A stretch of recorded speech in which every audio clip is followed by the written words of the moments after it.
Hello everyone, welcome back to my YouTube channel. तो physics की PYQ series को हम कंटिन्यू करते हैं। आज हमारा टॉपिक रहने वाला है हीट।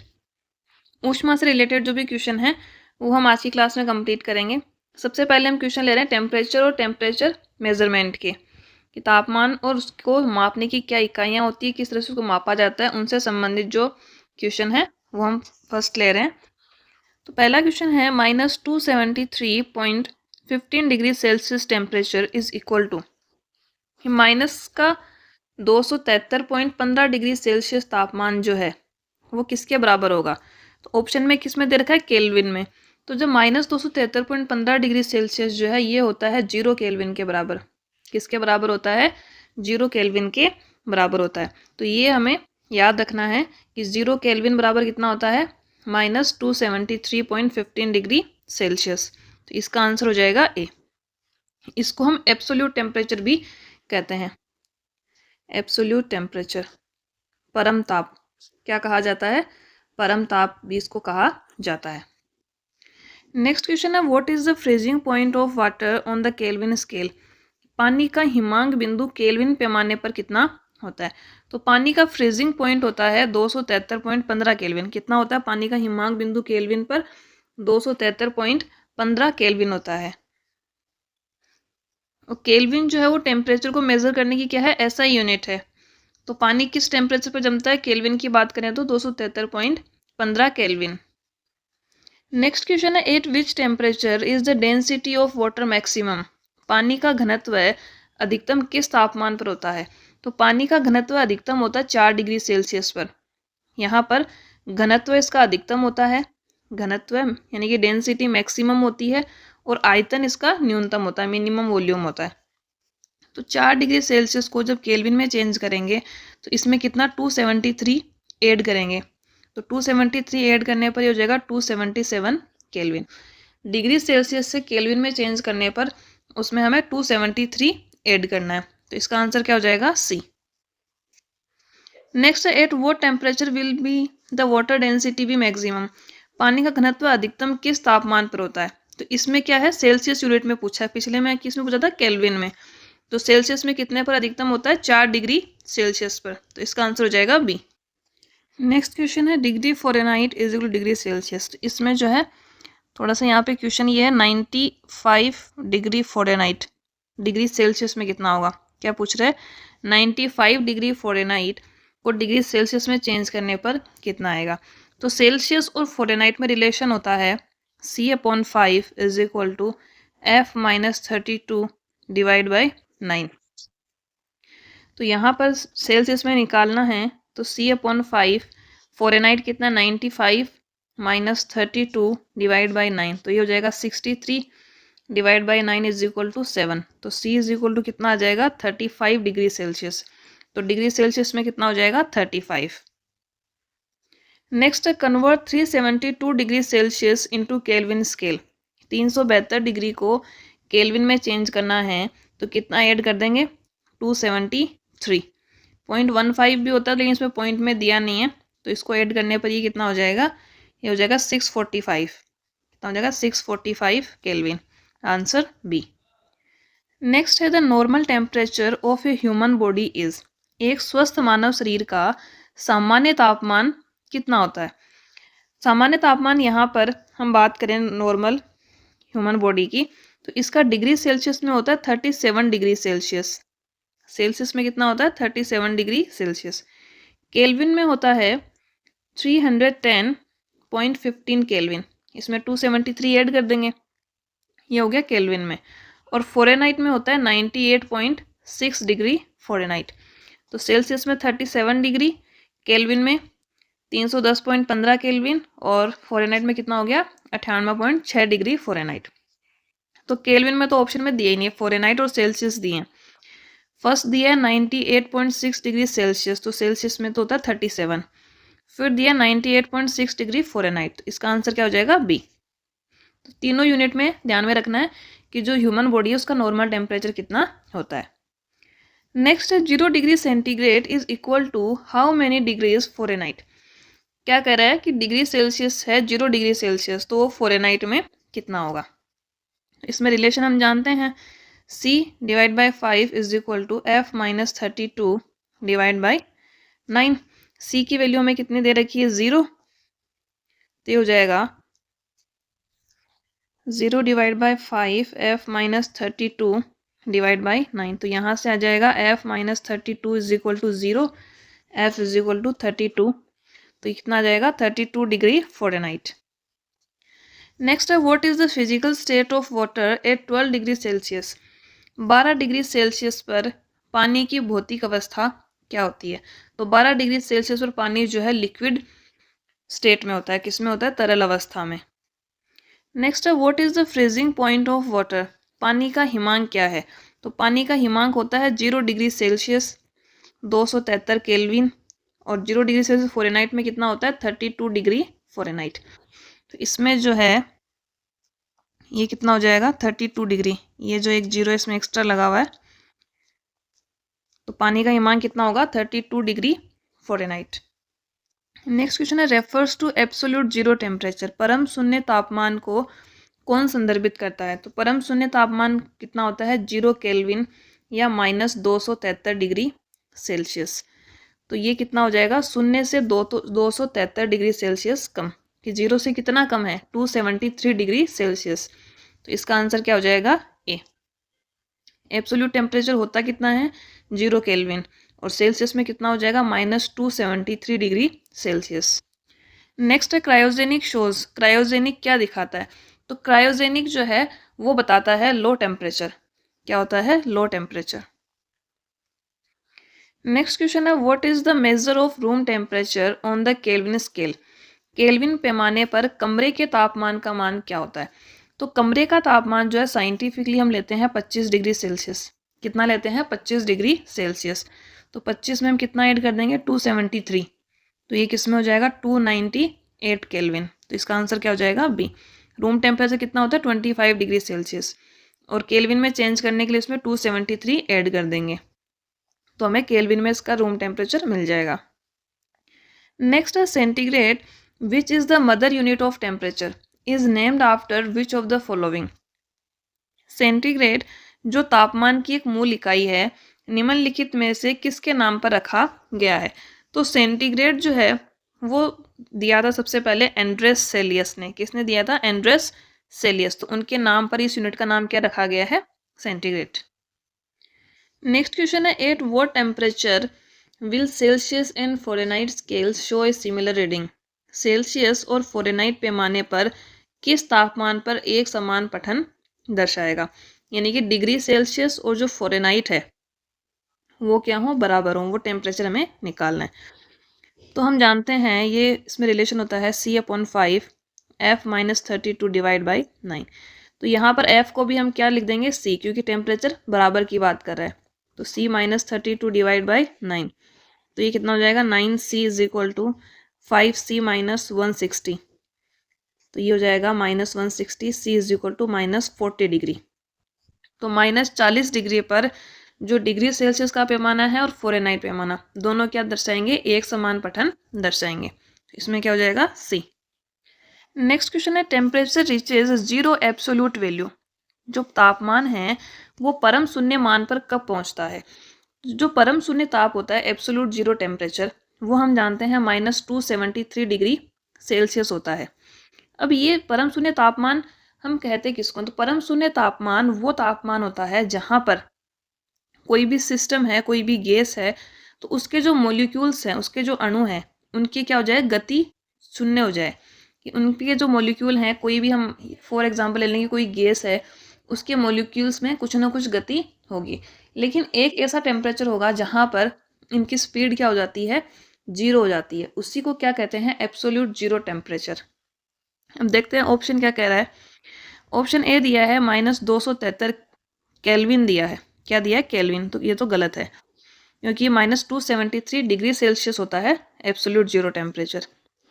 बी है वैक्यूम की अवस्था में, ये भी नहीं है। सी है पृथ्वी के केंद्र में।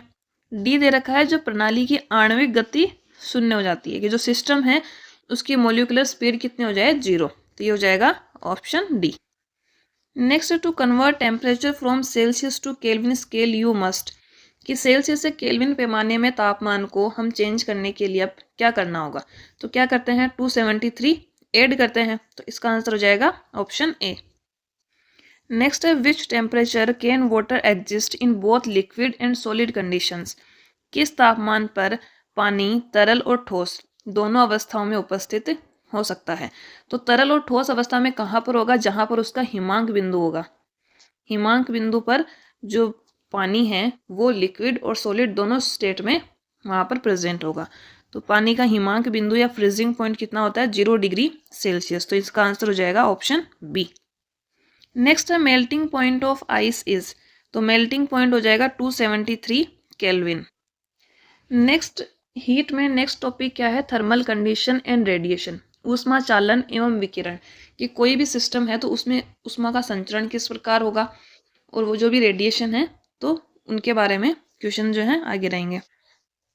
फर्स्ट क्वेश्चन है the heat conduction in A cubic object does not depend on. एक घनाकार वस्तु में ऊष्मा का संचरण किस पर निर्भर नहीं करता है। देखते हैं, फर्स्ट ऑप्शन है पदार्थ का घनत्व। तो पदार्थ के घनत्व पर जो है ऊष्मा का संचरण निर्भर करता है। बी दे रखा है मेटेरियल डायमेंशन, सामग्री के आयाम, तो इस पर भी जो है ऊष्मा का संचरण निर्भर करता है। सी है घर्षण, तो फ्रिक्शन पर जो है हीट कंडक्शन डिपेंड नहीं करता है। तो इसका आंसर हो जाएगा सी। तो ऊष्मा का संचरण किस किस पर डिपेंड करता है, उसके घनत्व पर डिपेंड करता है, उसके आयाम उसके डायमेंशन पर डिपेंड करता है, उसका इलेक्ट्रॉनिक कॉन्फ़िगरेशन कैसा है उस पर डिपेंड करता है। नेक्स्ट क्वेश्चन है why do water particles at 0 degree centigrade have more energy than ice particles at the same temperature. ये जो 0 डिग्री सेल्सियस टेम्परेचर है वहाँ पर पानी के कणों में बर्फ़ के कणों की तुलना में अधिक ऊर्जा होती है। क्यों? क्योंकि जहाँ पर 0 डिग्री सेल्सियस पर क्या होगा, बर्फ़ और जो पानी है यानी कि वो जो हमारा पानी है वो लिक्विड और सॉलिड दोनों स्टेट में वहाँ पर प्रेजेंट होता है। तो जब वहाँ पर पानी ठोस से लिक्विड अवस्था में चेंज होता है तो जो बर्फ़ के कण हैं वो ऊर्जा को अवशोषित करते हैं। क्या करते हैं, ऊर्जा को अवशोषित करते हैं। उसकी वजह से क्या होता है, पानी के कणों में बर्फ़ के कणों की तुलना में अधिक ऊर्जा होती है।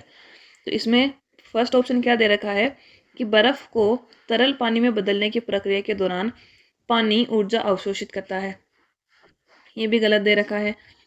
बी दे रखा है बर्फ़ को जलवाष्प, तो जलवाष्प में नहीं बदलेगा 0 डिग्री सेल्सियस पर, बर्फ़ किस में चेंज होता है, पानी में। तो ये तो हमारा यही ऑप्शन कट हो गया। सी फिर से कह रहा है कि बर्फ़ को तरल पानी में बदलने की प्रक्रिया के दौरान पानी ऊर्जा विकिरित करता है। ये पानी जो है वो ऊष्मा या हम कहें कि जो एनर्जी है वो निकालता है, तो ऐसा नहीं है। ऑप्शन डी है बर्फ़ को तरल पानी में बदलने की प्रक्रिया के दौरान, कि जब बर्फ़ है वो लिक्विड स्टेट में जाके पानी में चेंज हो रहा है तो जो बर्फ़ है, आइस है, वो क्या करती है, ऊर्जा को अवशोषित करती है। तो इसमें ऑप्शन डी सही हो जाएगा। नेक्स्ट है woollen clothes keep the body warm in winter because. ऊनी कपड़े सर्दियों में शरीर को गर्म क्यों रखते हैं। तो जो वुलन क्लॉथ्स होते हैं या जो वूल होती है, ऊन, वो ऊष्मा की कुचालक होती है। क्या होती है, ऊष्मा की कुचालक होती है, या हम कहें बेड कंडक्टर होती है। क्या होती है, बेड कंडक्टर होती है। तो उसमें से ऊष्मा का संचालन नहीं होता है, तो वो क्या करता है, शरीर की गर्मी, जो शरीर की गर्मी है उसको बाहर नहीं जाने देगा, जो अपनी बॉडी की हीट होती है उसको वो पास ऑन नहीं होने देता है। तो इसका आंसर क्या हो जाएगा, ऑप्शन ए। जो ऊन है वो ऊर्जा की कुचालक है। नेक्स्ट है transfer of heat is mainly due to conduction, convection and radiation in. ताप का अंतरण मुख्य रूप से चालन, संवहन और विकिरण द्वारा कहाँ होता है। तो ट्रांसफ़र ऑफ हीट जो है मेनली होती है बॉयलर भट्टियों में। जो बॉयलर फर्नेस होते हैं वहाँ पर जो हीट होती है उसका कंडक्शन होता है, कन्वेक्शन होता है और रेडिएशन होता है। तो किस में होता है, बॉयलर भट्टी में, हम कहें बॉयलर फर्नेसेस में। नेक्स्ट है थर्मल एक्सपेंशन, ऊष्मीय प्रसार। तो इसमें क्वेश्चन दे रखा है कि below is a statement and a reason. एक हमें कथन दे रखा है और एक उसका कारण दे रखा है, उसके अकॉर्डिंग हमें ऑप्शन चूज करना है। तो कथन ए कह रहा है लेफ्ट ए स्मॉल गैप बिटवीन ट्रैक्स, पटरियों के बीच एक छोटा गैप छोड़ा जाता है। कि जो लोहे की पटरियाँ होती हैं उनमें क्या करते हैं, एक छोटा सा गैप छोड़ते हैं। क्यों छोड़ते हैं? क्योंकि जो आयरन है, लोहा है, वो गर्मियों में फैलता है, क्या करता है, एक्सपेंड करता है वो गर्मियों में। इसकी वजह से जो वहाँ पर थोड़ा गैप छोड़ा जाता है। तो हमारे जो हमें कथन दे रखा है वो भी सही है, और आर क्या दे रखा है, गर्मी में लोहे का फैलाव होता है, तो ये भी सही है। और आर क्या बता रहा है, एक को स्पष्टीकरण कर रहा है, एक को सही से एक्सप्लेन कर रहा है कि जो गैप है वो क्यों छोड़ा जा रहा है।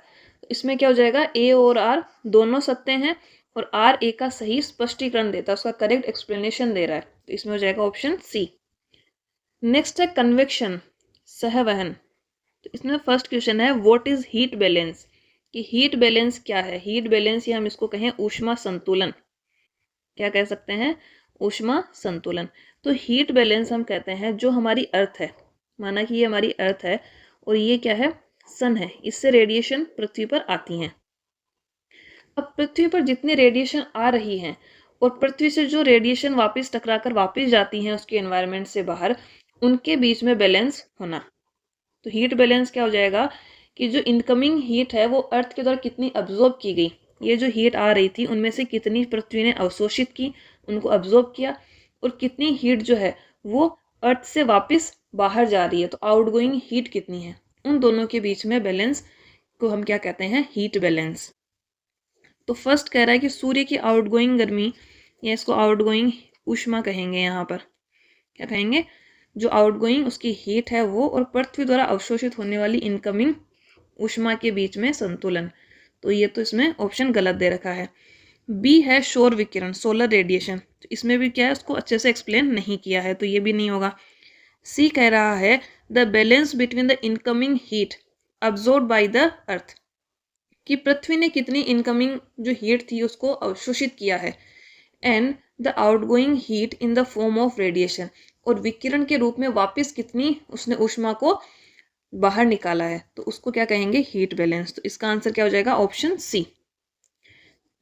नेक्स्ट है which of the following method does the molecule of a fluid use the transmit heat from one place to another, कि निम्नलिखित में से कौन सा तरीका द्रव के अणु द्वारा, ये यहाँ पर हिंदी ट्रांसलेशन में इसने हीट को हर जगह गर्मी लिखा है, तो ये ध्यान रखना यहाँ पर ऊष्मा होगा। द्रव के अणु द्वारा ऊष्मा को एक स्थान से दूसरे स्थान पर संचरित करने के लिए कौन सी विधि का उपयोग होता है। तो जो लिक्विड के मॉलिक्यूल्स होते हैं वो हीट को एक स्थान से दूसरे स्थान तक उसको ट्रांसफर करने के लिए उसमें यूज होता है कन्वेक्शन मेथड। कौन सा होता है, संवहन विधि, ऑप्शन ए। नेक्स्ट क्वेश्चन है the amount of radiation mainly depends upon, विकिरण की मात्रा मुख्य रूप से किस पर निर्भर करती है, कि कोई भी बॉडी है उससे कितने अमाउंट में रेडिएशन निकल रही है वो किस किस पर डिपेंड करेगी। देखते हैं, फर्स्ट ऑप्शन है वस्तु की प्रकृति, नेचर ऑफ बॉडी, तो उस पर भी निर्भर करेगी, क्योंकि कोई भी वस्तु है हमारे पास वो हीट की अच्छी कंडक्टर है या बैड कंडक्टर है, उस पर भी वो डिपेंड करती है, तो ऑप्शन ए तो इसमें होगा। बी है टेम्परेचर ऑफ बॉडी, वस्तु का तापमान, तो उस पर भी क्या करता है, डिपेंड करता है। नेक्स्ट है type of surface of the body, कि जो वस्तु की सतह है उसका नेचर कैसा है, उस पर भी डिपेंड करता है, तो इसमें क्या हो जाएगा, all of the above. Next है the main reason for heat transfer between fluid and gas is, कि द्रव और गैस के बीच में ऊष्मा संचरण का मुख्य कारण क्या है, कि जो लिक्विड है और एक गैस है उनके बीच में हीट ट्रांसफर होने का मेन रीजन होता है कन्वेक्शन, संवहन, क्या होगा, कन्वेक्शन। नेक्स्ट है which of the following is a bad conductor of heat. अब हमारे क्वेश्चन किससे रिलेटेड रहेंगे, कंडक्टर, नॉन कंडक्टर और इंसुलेटर, कि कोई सुचालक है, कुचालक है या ऊष्मा रोधी है। पहला क्वेश्चन दिया है कि इनमें से कौन सा ऊष्मा का कुचालक है, तो बैड कंडक्टर या कुचालक जो है वो हम कहेंगे किसको, तो ऐसे पदार्थ जिनमें से इलेक्ट्रिक करंट और हीट, इलेक्ट्रिक करंट और जो हीट है उसका फ्लो कम हो, उसका प्रवाह है कम हो या ना के बराबर हो, तो उसको हम क्या कहेंगे, बैड कंडक्टर कहते हैं। तो जो हमें ऑप्शन दे रखे हैं उनमें से लकड़ी, हीरा, पानी और अभ्रक। तो इनमें सबसे बेड कंडक्टर है लकड़ी, वुड। सबसे बेड कंडक्टर कौन सा हो जाएगा? लकड़ी। उसके अलावा बेकेलाइट, बेकेलाइट भी जो है हीट का बेड कंडक्टर होता है।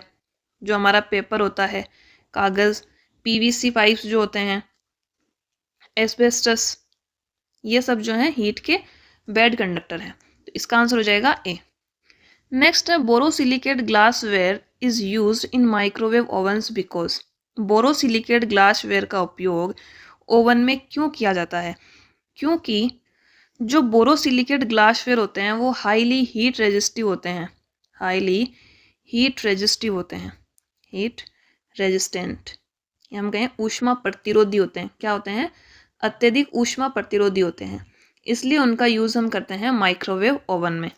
तो इसका आंसर हो जाएगा ऑप्शन बी।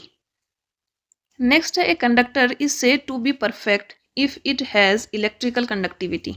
कि कोई एक चालक है, उसको आदर्श कहा जा सकता है, कंडक्टर है, उसको हम क्या कह सकते हैं? परफेक्ट या आदर्श कह सकते हैं यदि उसमें विद्युत चालकता कैसी हो? यदि उसमें विद्युत चालकता हो इनफाइनाइट, क्या हो? इनफाइनाइट उसकी इलेक्ट्रिक कंडक्टिविटी हो, तो उसको हम क्या कहेंगे? कंडक्टर को परफेक्ट कंडक्टर कहते हैं। तो इसका आंसर हो जाएगा सी। नेक्स्ट क्वेश्चन है कि इनमें से कौन सा विद्युत का सबसे अच्छा चालक है? गुड कंडक्टर कौन सा है? इनमें से हम गुड कंडक्टर की बात करें तो पहला दे रखा है माइका, ये इसको हिंदी में कहते हैं अभ्रक। क्या कहते हैं? अभ्रक। तो अभ्रक जो है वो हीट का या इलेक्ट्रिसिटी का बेड कंडक्टर है। बेकेलाइट, बेकेलाइट भी नहीं है। ग्रेफाइट, ग्रेफाइट जो है वो इलेक्ट्रिसिटी या विद्युत का जो है एक अच्छा चालक होता है। तो इसमें क्या हो जाएगा? ग्रेफाइट, क्योंकि इसमें जो फोर्थ वैलेंस इलेक्ट्रॉन है वो फ्री होता है, तो इसलिए जो ग्रेफाइट है वो विद्युत का चालक होता है। अगला क्वेश्चन है due to the presence of in an object it conducts electricity. किसी वस्तु में किसकी उपस्थिति के कारण वह विद्युत को प्रवाहित करता है? तो यदि किसी भी मटेरियल में फ्री इलेक्ट्रॉन है तो उसकी वजह से उसमें विद्युत धारा प्रवाहित होती है। तो किसकी वजह से होती है? इलेक्ट्रॉन की वजह से। Next, which of the following is not a conductor of electricity. निम्नलिखित में से कौन विद्युत का चालक नहीं है? फर्स्ट ऑप्शन है सिरेमिक। सिरेमिक जो है ये इलेक्ट्रिसिटी का कंडक्टर नहीं है, विद्युत का चालक नहीं है। उसके अलावा एल्यूमिनियम, टंगस्टन, निकल, ये सब क्या है? कंडक्टर है। तो इसका आंसर क्या हो जाएगा? सिरेमिक। नेक्स्ट है which of the following is the conductor of electric charge. निम्नलिखित में से कौन विद्युत आवेश का चालक है? तो किसमें जो है विद्युत का प्रवाह हो सकता है? पहला ऑप्शन दे रखा है ग्लास, कांच, तो ये तो कुचालक होता है, विद्युत का चालक नहीं है। बी है कागज, पेपर, तो पेपर में से भी क्या होता है? इलेक्ट्रिक चार्ज जो फ्लो नहीं करता है। सी है तांबा, कॉपर, कॉपर जो है एक कंडक्टर है। इसका आंसर हो जाएगा सी। नेक्स्ट क्वेश्चन है find the similarity of the following silver, copper, gold, aluminium. निम्नलिखित की क्या समानता है चांदी, तांबा, सोना और एल्यूमिनियम? तो ये जो हमें मेटल्स दे रखे हैं ये सारे गुड कंडक्टर्स हैं, अच्छे चालक हैं। तो पहला दे रखा है ये सभी अच्छे विद्युत इंसुलेटर हैं, तो ये इंसुलेटर नहीं है, ऊष्मा प्रतिरोधी नहीं है, ये क्या है? कंडक्टर है। बी दे रखा है ये सभी बहुमूल्य धातुएं हैं, तो तांबा, एल्यूमिनियम ये कोई जो है प्रीशियस मेटल्स नहीं है। सोना का जो हमारा गोल्ड है उसके बारे में बोल सकते हैं कि वो प्रीशियस मेटल है, ये भी नहीं है। सी है कि ये सभी अच्छे चालक हैं, गुड कंडक्टर्स हैं, तो ये इनमें सिमिलरिटी है। इसका आंसर हो जाएगा सी। नेक्स्ट क्वेश्चन है thermal conductivity of A solid metal with increasing temperature. कि बढ़ते तापमान के साथ ठोस की ऊष्मा चालकता। तो जो थर्मल कंडक्टिविटी होती है उसको हम कैसे रिप्रेजेंट करते हैं? तो जो मेटल की थर्मल कंडक्टिविटी है वो टेम्परेचर के इन्वर्सली प्रोपोर्शनल होती है। तो जब टेम्परेचर बढ़ेगा तो उसकी ऊष्मा चालकता क्या होगी? कम होती है, घटेगी। तो इसका आंसर हो जाएगा ऑप्शन बी। क्यों होती है? क्योंकि जो हमारा सॉलिड मेटल है उसकी थर्मल कंडक्टिविटी टेम्परेचर के इन्वर्सली प्रोपोर्शनल में होती है। नेक्स्ट है which of the following is the more thermal insulation in the group. इनमें से कौन से ग्रुप में सबसे अधिक ऊष्मा प्रतिरोधी मटेरियल्स दे रखे हैं? फर्स्ट है रबर, रबर है। कांच, कांच भी ऊष्मा प्रतिरोधी है, थर्मल इंसुलेशन है। प्लास्टिक भी है, सूती कपड़ा भी है। तांबा, तांबा क्या है? ये इंसुलेटर नहीं है, ये हीट का कंडक्टर है। तो इसमें फर्स्ट ऑप्शन तो गलत हो गया। बी दे रखा है प्लास्टिक, प्लास्टिक इंसुलेटर है। इबोनाइट, कागज, सूती कपड़ा, बेकेलाइट, ड्राई एयर, रबर। तो इसमें सारे हमें इंसुलेटिंग मटेरियल दे रखे हैं, ऊष्मा प्रतिरोधी पदार्थ। तो इसका आंसर हो जाएगा ऑप्शन बी। नेक्स्ट है are comparatively bad conductors of heat. ये तुलनात्मक रूप से ऊष्मा के कुचालक हैं। फर्स्ट है पीबी और एचजी। पीबी क्या होता है? लेड। और एचजी क्या है? मरकरी। तो शीशा और जो मरकरी है वो ऊष्मा के कुचालक होते हैं, बेड कंडक्टर होते हैं। तो इसका आंसर हो जाएगा ऑप्शन ए। बाकी एयू, एजी, गोल्ड और सिल्वर ये ऊष्मा के चालक हैं। कॉपर और आयरन, कॉपर और एल्यूमिनियम, तो ये सभी जो है कंडक्टर्स हैं। नेक्स्ट क्वेश्चन है which of the following registers is known as a heat sensitive register. निम्नलिखित में से कौन सा रजिस्टर या इसको प्रतिरोधक, कौन सा प्रतिरोधक ताप संवेदनशील प्रतिरोधक के रूप में जाना जाता है? तो ये होता है थर्मिस्टर। किसको बोलते हैं? थर्मिस्टर। थर्मिस्टर क्या है? एक ताप संवेदनशील प्रतिरोधक है जिसकी हम बात करें कि इसका जो टेम्परेचर है वो बहुत अधिक, इसका जो प्रतिरोध है वो टेम्परेचर के साथ बहुत अधिक वेरी करता है। तो इसका आंसर क्या हो जाएगा? थर्मिस्टर। नेक्स्ट टॉपिक है phase transition and latent heat. तो इसके क्वेश्चंस की हम बात करें, फर्स्ट क्वेश्चन है what is the temperature when a solid object melts at atmospheric pressure to become a liquid. कि वो टेम्परेचर कौन सा है जहां पर एक ठोस वस्तु वायुमंडलीय दाब पर पिघलकर लिक्विड फेज में चेंज हो जाती है, यानी कि ठोस से द्रव अवस्था में परिवर्तित हो जाए, वो टेम्परेचर होता है गलनांक बिंदु कहते हैं उसको। हम क्या कहते हैं? गलनांक बिंदु। या हम कहें कि जो सॉलिड और जो लिक्विड स्टेट है वो यहाँ पर इक्विलिब्रियम में होती हैं, साम्य अवस्था में होती हैं। चाहे इसको ऐसे कहे कि वो वायुमंडलीय दाब पर लिक्विड में चेंज हो जाए पिघलकर, या ऐसे कहे कि वो क्या होती हैं? साम्य अवस्था में होती हैं, तो वो क्या हो जाएगा? गलनांक बिंदु, मेल्टिंग पॉइंट। नेक्स्ट है the temperature at which a liquid changes from its liquid state to a solid state is called. वो टेम्परेचर जहाँ पर एक द्रव अवस्था से किस में चेंज हो जाए? ठोस अवस्था में, लिक्विड से सॉलिड में चेंज हो जाए, तो उस टेम्परेचर को कहते हैं हिमांक बिंदु या फ्रीजिंग पॉइंट। क्या कहते हैं? हिमांक बिंदु। नेक्स्ट है what is the physical state of water eight 257 degree Celsius. कि 257 डिग्री सेल्सियस पर पानी किस अवस्था में होगा?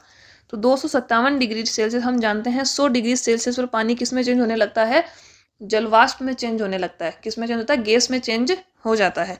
तो 257 डिग्री सेल्सियस पर किस में होगा? गैसीय अवस्था में होता है। तो किस में हो जाएगा? गैसियस स्टेट में होगा। नेक्स्ट क्वेश्चन है what is the boiling point of water. पानी का उबलने का बिंदु क्या है? तो पानी उबलता है 100 डिग्री सेल्सियस पर। किस पर उबलता है? 100 डिग्री सेल्सियस पर। लेकिन ऑप्शन में दे रखा है फ़ारेनहाइट में। अब फ़ारेनहाइट में इसको चेंज करने का जो है हम क्वेश्चंस कर चुके हैं, तो इसको चेंज करेंगे फ़ारेनहाइट में, तो ये आता है 212 डिग्री फ़ारेनहाइट। कितना होता है? 212 डिग्री फ़ारेनहाइट पर जो पानी उबलने लगता है। नेक्स्ट क्वेश्चन है amount of heat per unit mass required to change a substance from a solid to a liquid at the same temperature and pressure. कि कोई पदार्थ है उसको ठोस से तरल अवस्था में बदलने के लिए, सॉलिड से लिक्विड में चेंज करने के लिए हमें प्रति इकाई द्रव्यमान में कितनी ऊष्मा की आवश्यकता होती है, जहाँ पर क्या हो? टेम्परेचर और जो प्रेशर है वो सेम रहे। तो वो उसको हम कहते हैं गुप्त ऊष्मा, लेटेंट हीट ऑफ लिक्विफिकेशन। क्या कहेंगे? गुप्त ऊष्मा, लेटेंट हीट। कि कोई भी मटेरियल है उसको ठोस से लिक्विड में या तरल में बदलने के लिए हमें प्रति इकाई द्रव्यमान में कितनी ऊष्मा की आवश्यकता होगी, उसको कहते हैं लेटेंट हीट। नेक्स्ट क्वेश्चन है what causes water pipes to burst at freezing temperature. शीतलन तापमान पर या हिमांक तापमान पर जल पाइप क्यों फट जाते हैं? तो जो फ्रीजिंग टेम्परेचर होता है उस पर जो पाइप होते हैं इसलिए फट जाते हैं क्योंकि पानी के जमने के कारण उसके आयतन में क्या होता है? एक्सपेंड होता है, एक्सपेंशन होता है, जिसके कारण जो है पाइप फट जाते हैं। किसके कारण फटते हैं? एक्सपेंशन के कारण, विस्तार के कारण। क्योंकि हम जानते हैं 4 डिग्री सेल्सियस पर पानी का आयतन क्या होता है? वॉल्यूम मिनिमम होता है। वॉल्यूम क्या होता है, मिनिमम होता है, और उसकी डेंसिटी मैक्सिमम होती है, डेंसिटी मैक्सिमम होती है। लेकिन जो पानी है वो जमता किस टेम्परेचर पर है, 0 डिग्री सेल्सियस पर।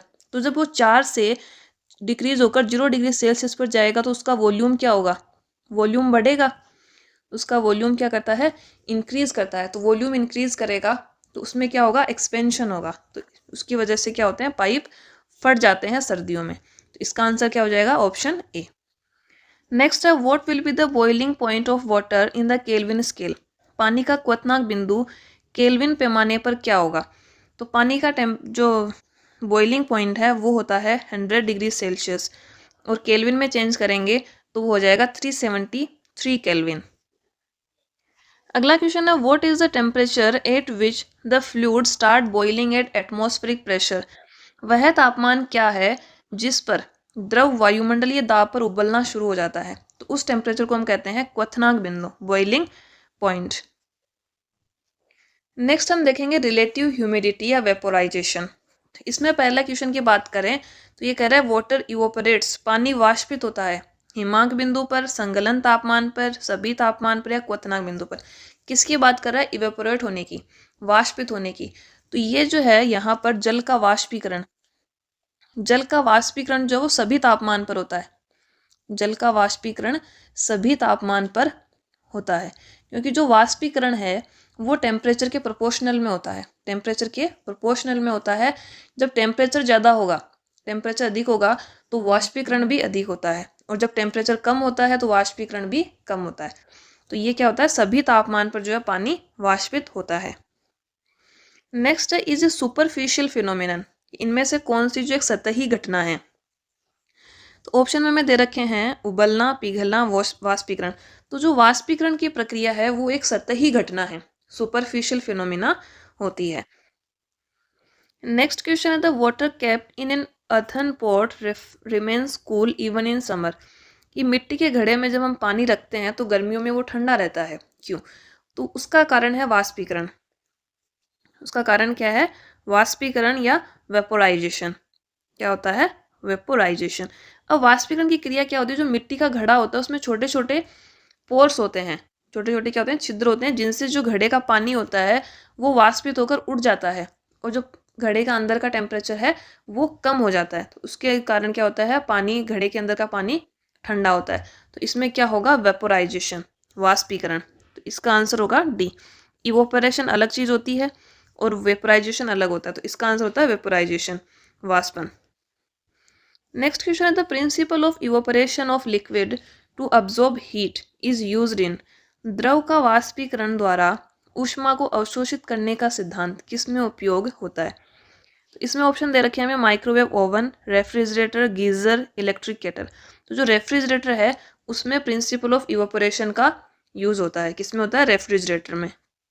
Next question, which of the following principle does the refrigerator work on.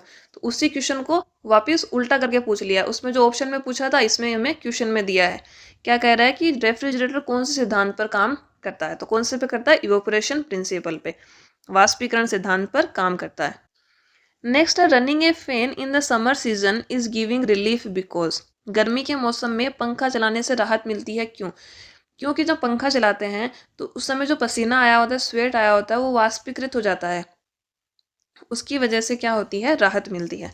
तो ऑप्शन ए दे रखा है, हमारा पसीना पंखे की हवा से तेजी से वाष्पित होता है, तो उसकी वजह से क्या होगा, टेम्परेचर कूल्स डाउन होगा, तो हमें राहत मिलती है। तो इसका आंसर हो जाएगा ऑप्शन ए। नेक्स्ट क्वेश्चन है, अब हमारे क्वेश्चन क्या है, थर्मोडाइनमिक्स, ऊष्मा गतिकी के हम क्वेश्चन करेंगे। फर्स्ट क्वेश्चन है, the expected quality of A refrigerant is. एक जो रेफ्रिजरेंट है उसकी अपेक्षित गुणवत्ता क्या होनी चाहिए, एक्सपेक्टेड क्वालिटी क्या होनी चाहिए। एक्सपेक्टेड क्वालिटी की हम बात करें तो एक होती है लेटेंट हीट, लेटेंट हीट, गुप्त ऊष्मा, गुप्त ऊष्मा, गुप्त ऊष्मा उसकी अधिक होनी चाहिए, गुप्त ऊष्मा क्या होनी चाहिए, अधिक होनी चाहिए। फ्रीजिंग पॉइंट की बात करें, फ्रीजिंग पॉइंट, हिमांक, क्या कहें, हिमांक बिंदु, तो फ्रीजिंग पॉइंट क्या होना चाहिए, कम होना चाहिए। उसके अलावा क्रिटिकल टेम्परेचर, क्रिटिकल टेम्परेचर, क्रांतिक तापमान अधिक होना चाहिए। Heat conductivity, heat conductivity, heat conductivity भी उसकी अधिक होनी चाहिए और टेम्परेचर कम होना चाहिए, टेम्परेचर कम होना चाहिए। तो क्या क्या चीज़ें कम होनी चाहिए? तो फ्रीजिंग पॉइंट और टेम्परेचर कम होना चाहिए, लेटेंट हीट और क्रिटिकल टेम्परेचर और हीट कंडक्टिविटी उसकी अधिक होनी चाहिए। अब ऑप्शन में क्या क्या दे रखा है? कम क्वथनांक बिंदु, लो बॉइलिंग पॉइंट, इसकी हम बात कर चुके हैं, ये भी सही है। उच्च क्रांतिक तापमान, क्रिटिकल टेम्परेचर अधिक होना चाहिए, तो ये भी इसमें सही है। सी दे रखा है उच्च गुप्त ऊष्मा, लेटेंट हीट क्या होनी चाहिए? ज़्यादा होनी चाहिए, तो इसका आंसर क्या हो जाएगा? उपरोक्त सभी, all of the above. Next question है which electric device is not based on Joule's law of heating. इनमें से कौन सी इलेक्ट्रिक डिवाइस है जो जूल के तापन नियम पर आधारित नहीं है? तो सबसे पहले जूल का नियम क्या कहता है? तो जूल का जो तापन नियम है, जूल्स लॉ ऑफ हीटिंग, वो ये कहता है कि कोई भी हमारे पास पदार्थ है उसमें प्रवाहित होने वाली ऊष्मा की मात्रा, उसको हम एच से डिनोट करते हैं, वो उसमें प्रवाहित होने वाली धारा के स्क्वायर के प्रोपोर्शनल में होती है, प्रतिरोध के भी समानुपाती होती है और कितने समय तक वो प्रवाहित हो रही है उसके भी समानुपाती होती है। तो यहाँ से H इज इक्वल टू होता है I स्क्वायर RT। ये है joules law of heating, joule का तापन नियम। अब इसमें दे रखा पहला इलेक्ट्रिक केटल, इलेक्ट्रिक प्लग और switch, electric iron, electric circuit में प्रयुक्त फ्यूज। तो इनमें से जो इलेक्ट्रिक प्लग और स्विच है ये जूल के तापन नियम का पालन नहीं करते हैं, तो इसका आंसर हो जाएगा बी। नेक्स्ट है heat is not directly related to, ऊष्मा सीधे तौर पर किससे संबंधित नहीं है? फर्स्ट ऑप्शन दे रखा है थर्मल ऊर्जा की माप, अणुओं की गति, विद्युत चुंबकीय तरंगों द्वारा स्थानांतरण और पदार्थों के ऊष्मा गति की गुण। तो जो थर्मल ऊर्जा की माप है, मेजरमेंट ऑफ थर्मल एनर्जी, उस पर वो डायरेक्टली निर्भर नहीं करता है, इसका आंसर हो जाएगा ए। बाकी मॉलिक्यूल्स की स्पीड क्या है, इलेक्ट्रोमैग्नेटिक वेव्स का ट्रांसफर कैसे हो रहा है और उसके जो सब्सटेंस है उसकी थर्मोडायनामिक प्रॉपर्टी कैसी है, उन पर वो डिपेंड करता है। नेक्स्ट है heat transfer to any system is measured in the, किसी प्रणाली में ऊष्मा संचरण को किस में मापते हैं? तो ऊष्मा संचरण को हम मापते हैं जूल में। किस में मापते हैं? जूल में। किलोवाट में हम किसको मेजर करते हैं? इसको हम करते हैं पावर, शक्ति को। डिग्री केल्विन में टेम्परेचर और एम्पियर में करंट, इसका आंसर हो जाएगा जूल। नेक्स्ट है steady state heat flow means, स्थिर अवस्था में ऊष्मा प्रवाह का क्या मतलब है? तो स्थिर अवस्था में हीट फ्लो होने का मतलब ये है कि जो ऊष्मा प्रवाह हो रहा है, हीट का फ्लो, वो क्या हो? कांस्टेंट हो, हीट फ्लो कांस्टेंट हो या टाइम के साथ वो वेरी नहीं करे, टाइम पर निर्भर नहीं करता हो। तो पहला दे रखा है ऊष्मा प्रवाह नगण्य हो, नहीं कांस्टेंट होना चाहिए। बी दे रखा है कि दो वस्तुओं के बीच कोई तापमान की भिन्नता नहीं हो, ऊष्मा प्रवाह की दर स्थिर हो, क्या हो? हीट फ्लो कांस्टेंट हो और ऊष्मा प्रवाह समय पर निर्भर नहीं करती हो, तो इसका आंसर हो जाएगा बी। नेक्स्ट क्वेश्चन है which of the following process will have the slowest speed for the same volume of A liquid, कि निम्नलिखित में से कौन सी प्रक्रिया समान द्रव की मात्रा के लिए सबसे धीमी गति से होगी? तो इनमें दे रखा है उबलना, संकुचन, वाष्पीकरण और जमने का बिंदु। तो सबसे स्लो स्पीड से होता है इवोपरेशन, क्या होगा? वाष्पीकरण जो है सबसे धीमी गति से होगा। नेक्स्ट है in thermodynamics zero law states that, ऊष्मागतिकी का शून्य नियम क्या कहता है?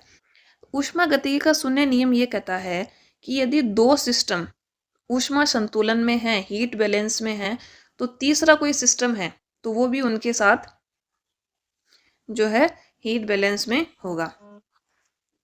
समझते हैं इसको। ये कह रहा है कि हमारे पास तीन सिस्टम हैं, कौन कौन से हैं? मान लेते हैं एक ए है, एक बी है, एक सी है।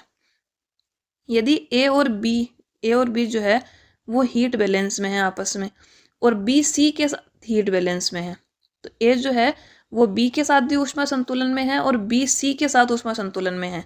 तो ये कह रहा है कि जो ए है वो सी के साथ भी ऊष्मा संतुलन में होगा। ये कहता है ऊष्मागतिकी का शून्यवा नियम, कि कोई दो सिस्टम है वो तीसरे के साथ यदि हीट बैलेंस में है तो एक दूसरे के साथ भी वो हीट बैलेंस में होते हैं। तो इसका आंसर हो जाएगा ऑप्शन डी। नेक्स्ट है which of the following is correct, specific volume of water when heated at 0 degree Celsius. इनमें से कौन सा सही है? किस बारे में? कि जब पानी को हम 0 डिग्री सेल्सियस पर गर्म करते हैं तो उसका विशिष्ट आयतन क्या होगा? तो 0 डिग्री से जब हम उसको गर्म करेंगे तो हमें पता है 4 डिग्री सेल्सियस पर पानी का जो वॉल्यूम है वो क्या होता है? मिनिमम होता है। उसका आयतन क्या होता है? न्यूनतम उसका आयतन किस पर होता है? 4 डिग्री सेल्सियस पर। तो 0 से 4 तक उसका वॉल्यूम क्या करेगा? डिक्रीज करेगा 0 से 4 के बीच में, और 4 से ऊपर जाएंगे तो उसका वॉल्यूम बढ़ेगा। तो उसका वॉल्यूम क्या होता है? पहले घटता है और फिर बढ़ता है। तो इसका आंसर क्या हो जाएगा? Option B. Next, the universe has a tendency to entropy. ब्रह्मांड की एंट्रोपी की प्रवृत्ति क्या होती है? तो ब्रह्मांड की एंट्रोपी अधिकतम होती है क्योंकि जितने भी सोर्सेस हैं उनकी हीट हमेशा वायुमंडल में जाती रहती है और उसकी ऊष्मा क्या होती है? प्रतिदिन बढ़ती रहती है। तो ब्रह्मांड की एंट्रोपी क्या होगी? मैक्सिमम होगी, अधिकतम होती है। नेक्स्ट है, in a thermodynamic system the heat balance is achieved when two bodies reach at. कि ऊष्मा गतिकी प्रणाली में ऊष्मा संतुलन तब प्राप्त होता है जब दो शरीर किस स्थिति में होते हैं? तो ऊष्मा संतुलन की स्थिति जब होती है तब दोनों का टेम्परेचर क्या हो जाए? सेम हो जाए। हम ये मान लें कि एक जो है इसका टेम्परेचर अधिक है और इसका टेम्परेचर हमारे पास कम है। तो जब तक इन दोनों का टेम्परेचर बराबर नहीं होगा तब तक T1 से T2 की तरफ ऊष्मा का प्रवाह होता है, और जब दोनों टेम्परेचर बराबर हो जाएंगे तो उसको हम कहते हैं ऊष्मा संतुलन की स्थिति। तो इसका आंसर क्या होगा? आंसर सी, समान तापमान तक होता है। नेक्स्ट है, which of the following thermodynamic process of constant volume is called. कि ऊष्मागतिकी की प्रक्रिया में स्थिर आयतन प्रक्रिया को क्या कहा जाता है? कि जिसमें कांस्टेंट वॉल्यूम हो। तो जब कांस्टेंट वॉल्यूम कांस्टेंट होता है उसको हम कहते हैं आइसोकोरिक या समदेशिक। क्या कहते हैं? समदेशिक। नेक्स्ट क्वेश्चन है, what is the product of pressure and volume and the sum of internal energy. दबाव और आयतन का गुणनफल और आंतरिक ऊर्जा का योग क्या कहलाता है? दबाव और आयतन का गुणनफल यानी कि P इंटू वी, और आंतरिक ऊर्जा को हम U से डिनोट करते हैं तो इसको हम कहते हैं एंथैल्पी। क्या कहा जाता है? एंथैल्पी कहा जाता है। तो इसका आंसर क्या हो जाएगा? Option C. नेक्स्ट क्वेश्चन है, which statement is correct regarding the principle of energy conservation. ऊर्जा संरक्षण के सिद्धांत के बारे में कौन सा कथन सही है? तो ऊर्जा संरक्षण का सिद्धांत ये कहता है कि जो एनर्जी होती है उसको ना तो हम क्रिएट कर सकते हैं और ना ही उसको डिस्ट्रॉय कर सकते हैं। कि ऊर्जा न तो उत्पन्न होती है और न ही नष्ट होती है, बस वो अपना फॉर्म चेंज करती रहती है। तो फर्स्ट ऑप्शन है कि ऊर्जा केवल उत्पन्न की जा सकती है, नहीं। बी है ऊर्जा केवल नष्ट की जा सकती है, तो ऊर्जा को हम डिस्ट्रॉय नहीं कर सकते हैं। सी है ऊर्जा उत्पन्न की जाती है और नष्ट भी होती है, नष्ट नहीं होती है, और ना ही हम उसको उत्पन्न कर सकते हैं, क्रिएट नहीं कर सकते। डी है ऊर्जा न तो उत्पन्न की जा सकती है और न ही नष्ट की जा सकती है। तो इसका आंसर हो जाएगा आंसर डी। नेक्स्ट है, which is the branch of physics related to heat. भौतिकी की कौन सी शाखा ऊष्मा से संबंधित है? तो ऊष्मा से संबंधित शाखा है ऊष्मागतिकी। कौन सी है? ऊष्मागतिकी, थर्मोडायनामिक्स। नेक्स्ट क्वेश्चन है, by which law of thermodynamics do you know the law of energy conservation. ऊर्जा संरक्षण के नियम को ऊष्मागतिकी के किस नियम से जानते हैं? तो ऊर्जा संरक्षण का नियम क्या है? एनर्जी कंजर्वेशन, कि ना तो हम एनर्जी को क्रिएट कर सकते हैं और ना ही उसको डिस्ट्रॉय कर सकते हैं। कि जो हमारी ऊर्जा है उसको हम ना तो उत्पन्न कर सकते हैं और ना ही उसको नष्ट कर सकते हैं। ये है ऊर्जा संरक्षण का नियम, और इसको हम कहते हैं ऊष्मागतिकी का पहला नियम, first law of thermodynamics. Next है, what would be the change in enthalpy for an ideal gas equation if the change in temperature is given. कि यदि तापमान में डेल टी परिवर्तन कर दिया जाए तो जो आदर्श गैस समीकरण है उसमें एंथैल्पी डेल एच में कितना परिवर्तन होगा?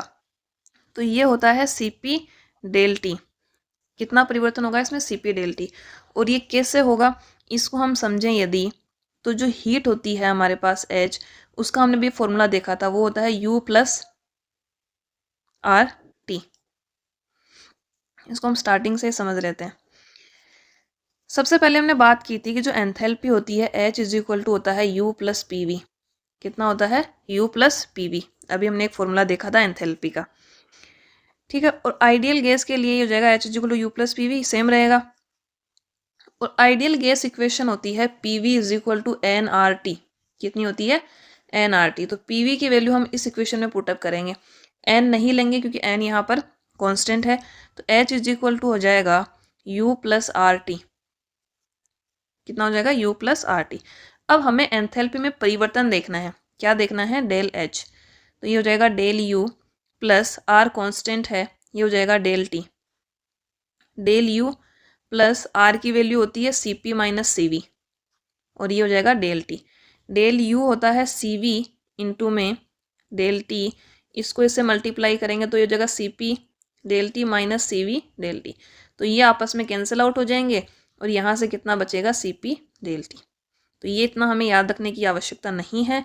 हम क्या याद रखेंगे कि यदि तापमान में डेल्टा T परिवर्तन होता है तो उसकी एंथैल्पी कितनी हो जाएगी, Cp del T। Next question है, which thermodynamics law defines entropy. ऊष्मागतिकी का कौन सा नियम एंट्रोपी को परिभाषित करता है। एंट्रोपी को परिभाषित करता है ऊष्मागतिकी का द्वितीय नियम, सेकेंड लॉ ऑफ थर्मोडायनेमिक्स। किसके बारे में बताता है, एंट्रोपी के बारे में बताता है। तो इसका आंसर हो जाएगा ऑप्शन सी।